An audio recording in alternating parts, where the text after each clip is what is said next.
Hi there, apologies for another video with horrible lighting and no editing and just overall minimal quality. But I am overdue for a January 2024 reading wrap up, and I have 4 books here that I did read in January that I want to share with you, and then a couple that I have either already started for February or am planning to read in February and have physical copies of. So we'll go ahead and jump into the first one, The Storm We Made by Vanessa Chan. I have a full review for this on my channel. It's the video right before this one that came out because I really didn't have a lot of time for YouTube this month.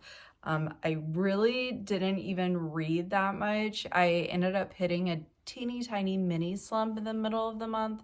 So hence why we have 4 books, but I'm still very happy for the 4 that I got done. So this was rated a 4.5 out of 5 on Goodreads. Again, full review on my channel. But this book was super impactful. We follow a family during in Malaya. Oh my goodness, have I already forgotten that? Yeah, Malaya, current day Malaysia, during World War II and Japanese occupation. So it's a very tragic, sad, but impactful story.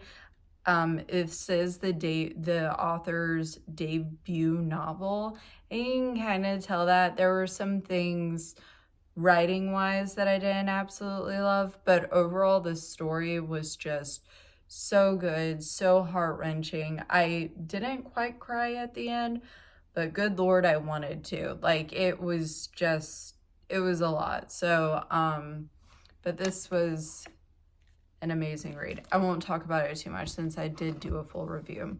So the next book that I want to share is The Maid by Nita Prose. This was my neighborhood book club, our book club reading pick for the month, and I actually set up this book club because I wanted to be able to talk about books with people in person and get to meet some of my neighbors. But that is an aside. That was a lovely time, and they definitely challenged the way that I thought about this book.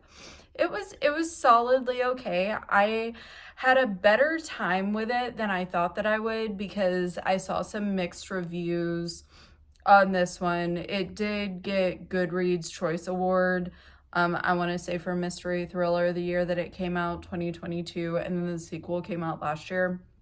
I have no interest in reading the sequel. I feel like this wrapped up pretty well. I'm going to end up sending this probably to my mom. I think that she would really like it. And it has, so our main character, our only point of view is that of a woman who is, the author does let us know in our author's note, she is on the spectrum. And we're in her stream of consciousness. And I'll say, I actually enjoyed that part. It was actually kind of like relieving and just a little funny reading from the perspective of someone. I'm not saying that I am on the spectrum. I've never been diagnosed as such, and I'm not claiming to be, but reading thoughts in the way that it's like laid out in here, I know a lot of people would probably relate to that, how it's kind of ping-pongy and all over the place and just very to the point, but also always having this ounce of self-doubt and criticalness. Like, am I saying the right thing? Am I doing the right thing in this situation to react to this person? So I really related to that, and I just thought she was the right amount of quirky for my taste, because I don't like too much quirk, but this was a good amount of quirk. And it had a nice little found family. I mean, there's arguments about whether or not it truly is cozy mystery based on the way that you define cozy mystery. But I mean, I thought that this was pretty cozy, you know. Again, it's a solid middle of the road read. You're not going to think too hard on it. I did not see the ending coming. I did not know the twist because, in my opinion, it came out of nowhere. It didn't make a lot of sense, but that's okay. So anyway, that's The Maid by Nita Prose. It was good. It The next book I absolutely loved, and that was Thornhedge by T. Kingfisher. This is a teensy tiny little novella. It is it even? Yeah, it's only 111 pages. And so I'm not going to give a full synopsis of this because it is so tiny, and the way that it's told is not super linear. It's not linear at all. So I don't really want to say too much because you're definitely figuring things out as you get into it. But we have a fairy godmother-esque type character that we're following. Her name is Toadling, and she is just, I love Toadling. I want to follow Toadling on more adventures, so hopefully T. Kingfisher will continue in this world. And it is a sort of retelling on Sleeping Beauty where hero and villain are flippy-flopped. And so if you are a huge fan of Aurora based on one-star reviews that I've read, you may not like this book. Also, just something that I kind of wanted to talk about in relation to novellas is that if you go into this book expecting for everything to be fleshed out and super explained, you're not going to get it. It's just over 100 pages. Like, I don't know what you're not getting high fantasy in this. You gotta just kind of assume some things and also just kind of roll with it. Like, it's not that serious. It's a fairy tale. And I mean, like, a little one. It's so small. So, like, I mean, I went into this because I was having a hard time with reading, and I'll explain that with the next book that I'm going to pick up. And I just needed something easy, light, that I could just turn my brain off and just feel cozy with. And I feel like this did that for me. I definitely want to try to find more modern types of fairy tales with sort of different takes on, not necessarily retellings, not all retellings, but just something different. I'm really interested in Tress of the Emerald Sea, which I guess is also a retelling. But I want more of this. This is what I want more of. It made my heart so happy. So I will be reading some T. Kingfisher in February, but I'll talk about that at the end whenever I'm done with this. So finally, the book that took me literally over a month to read, Oliver Twist by Charles Dickens. I started out super strong. It is separate, and yes, I did start tabbing, and then by about halfway through book 3, because it's split up into 3 sections or books, I was like, we just gotta get, oh no, book the 3rd, chapter the 1st. That is the last time I put a tab on anything. So it was not great. I ended up rating this a 2 out of 5 on Goodreads because I understand why it's a classic, and the ending was actually like good. Like, I enjoyed the ending, but it took 380 pages for me to get to that point. I got through the first section, which is like 130 pages or something like that, within the first week, and I was like, okay, I'm good, I'm on pace. Took a break, read this, and then I read the second part, took a break, read this, and then I just did not want to get back to the 3rd part. I was really slowing down. It was getting very repetitive, and I just there's so much backstory to everything. And the other thing, by the way, this is the first time I've ever read Dickens.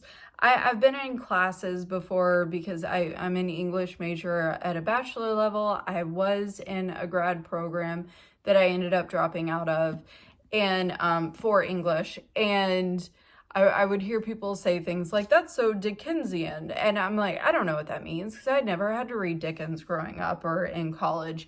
And so I was like, well, let me get Oliver Twist and start out with that one. That'll be fun. It wasn't fun. It is so dark, so grim. Everything is sad. And I'm just like, the whole time I was like, Oliver, how are you going to just mess this up again? And it's really not even so much about Oliver as it is about society around Oliver and all of these adults who represent different facets of society. Like, I get it. I get why this is much loved and why it's important and why it is studied. The problem is that this was not written for me. This was written in a time and in a place where like Charles Dickens didn't expect for some random like lady in America to read this who had never been to London. Like, there is so much specificity about he turned down this street and then he saw this park and then there was this street and now he's in this neighborhood. I don't know what any of this means. This is part of the reason why I don't read high fantasy, because it's just blah, blah, blah, blah, blah. Like, it doesn't compute to me. I can't. I can't pick up on it, and it just ends up droning, and he does it so much. There were a lot of side characters. Every time that there is a yellow tab, that's for another character being introduced. So you can see, like, even back here, like in the latter half of the book, right at the latter half of the book, most of this is all appendices and notes. We're still getting introduced to new people, and I'm like, I can't do it. I don't have the mental space for this. And even in like a Jane Austen novel, like, I can take it there, but like in here, I don't know what it was. It felt repetitive. It felt just like it wasn't written for me, which is fine. And honestly kind of boring until the end, where it actually picked up and I got it. Like, I get, again, I get why this is studied. I get why people love it. I don't love it. That's that. I had a goal this year to read 6 Dickens novels over the course of the year because I had never read it before and I kind of wanted to be able to speak on it a little bit more and just be able to relate to that and understand the hype. I don't know that I'm going to follow through with that. I may go ahead and take a break for February and see if I want to jump back into it. I believe I have an old copy of A Tale of Two Cities upstairs on my bookcase. I'll double check. If I do, I might read that. I might give it a try. But in middle school, there was a kid who did a book report on it, and he said that if you like watching paint dry, you will like this book. And I do not like watching paint dry.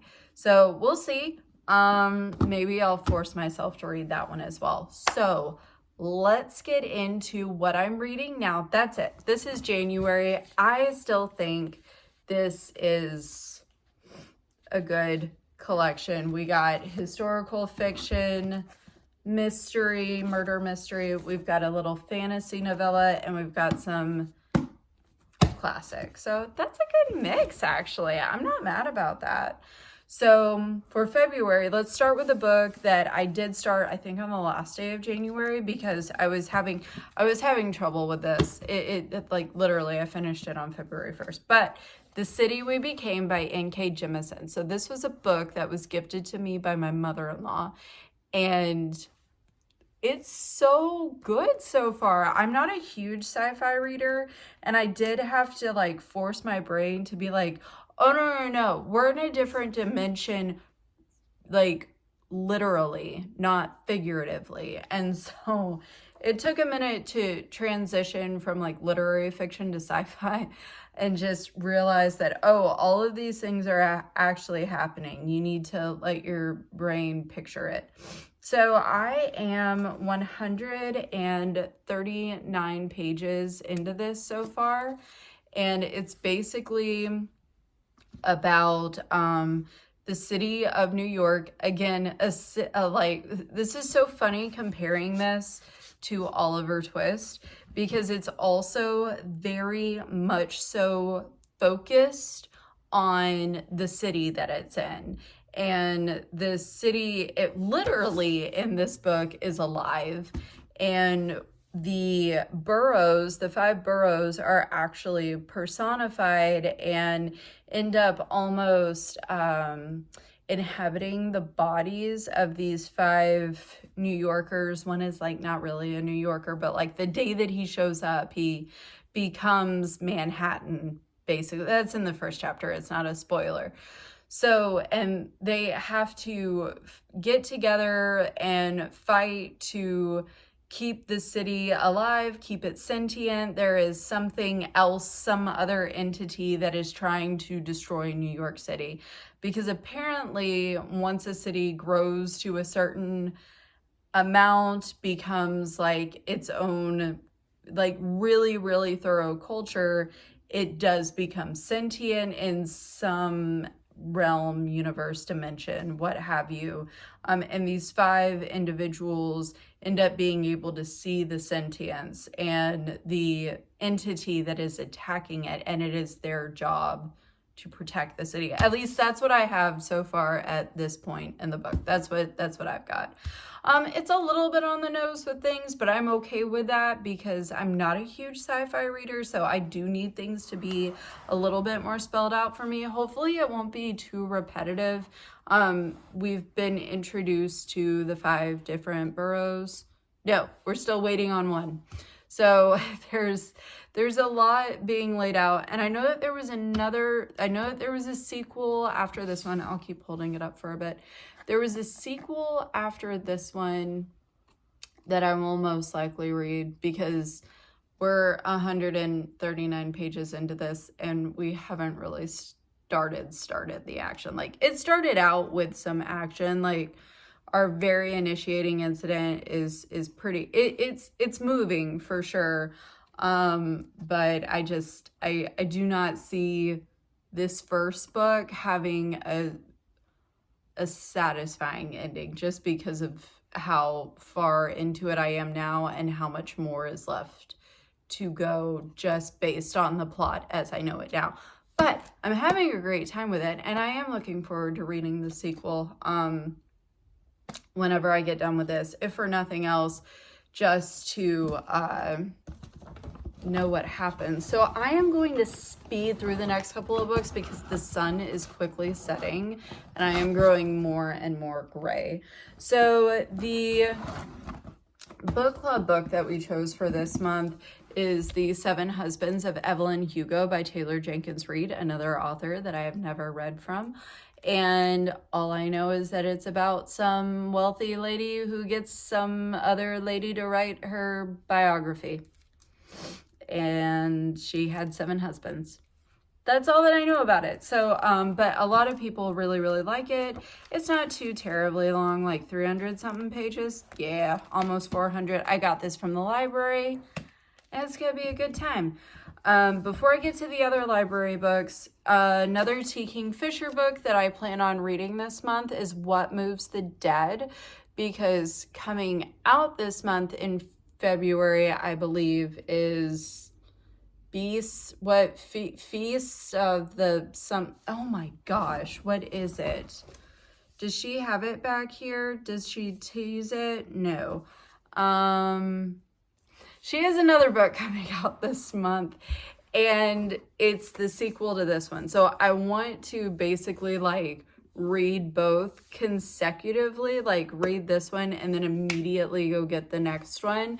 I did that with Hunger Games whenever it first came out and thoroughly enjoyed that experience. So I want to do that with this.